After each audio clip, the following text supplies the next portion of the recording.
लेकिन वाल्मीकि जी यहां वर्णन करते हैं कि जिस दिन विवाह हुआ उसके दूसरे दिन प्रातः काल सबसे पहले विश्वामित्र जी विदा हुए। अथ रात्र्यां व्यतीतायां विश्वामित्रो महामुनिः आपृष्ट्वा तौ च राजानौ जगामोत्तर पर्वतम्। अथ रात्र्यां व्यतीतायां, रात्रि बीतने के बाद दूसरे दिन विश्वामित्र जी ने कहा राजा जनक से और दशरथ जी से, दोनों राजाओं से, कि अब मैं जाना चाहता हूं। विश्वामित्र जी ने सोचा हमारा काम पूरा हो गया। दो परिवार में जो संबंध कराता है, विवाह तय कराता है, जो बीच का व्यक्ति होता है, उसकी बहुत बड़ी भूमिका होती है।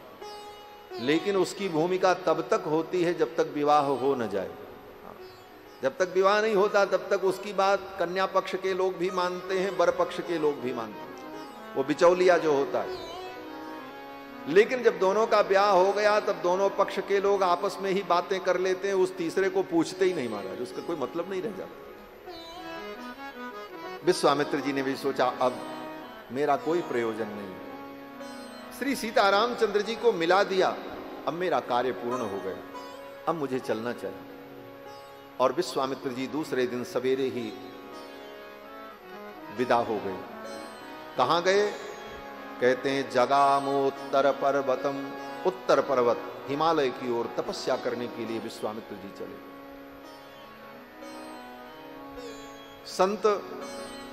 संतों को समाज में आने की कोई आवश्यकता नहीं होती, उनका व्यक्तिगत कोई उद्देश्य नहीं होता।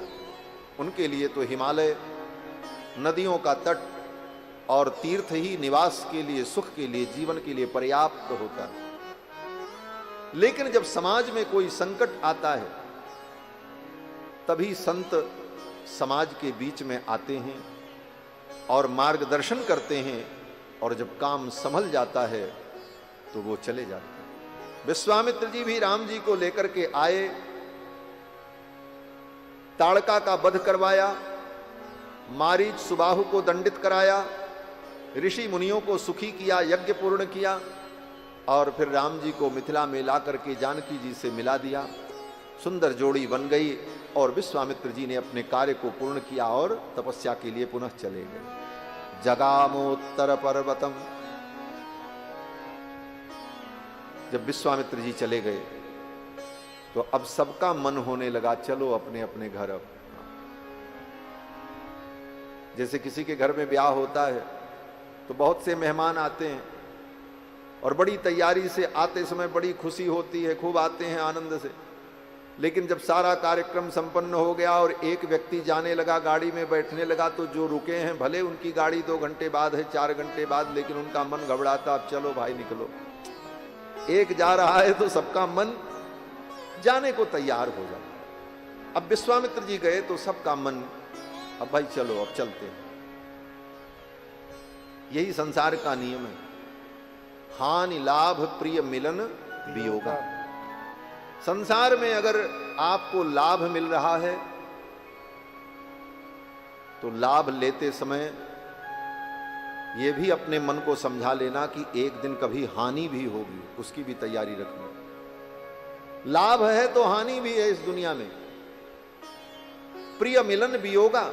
अगर इस संसार में किसी प्रिय व्यक्ति से आपका मिलन हो रहा है तो अपने मन को समझा लेना, इस मिलन के सुख का अनुभव तो करो, लेकिन वियोग भी होगा, उसे सहने की ताकत भी अपने अंदर रखो।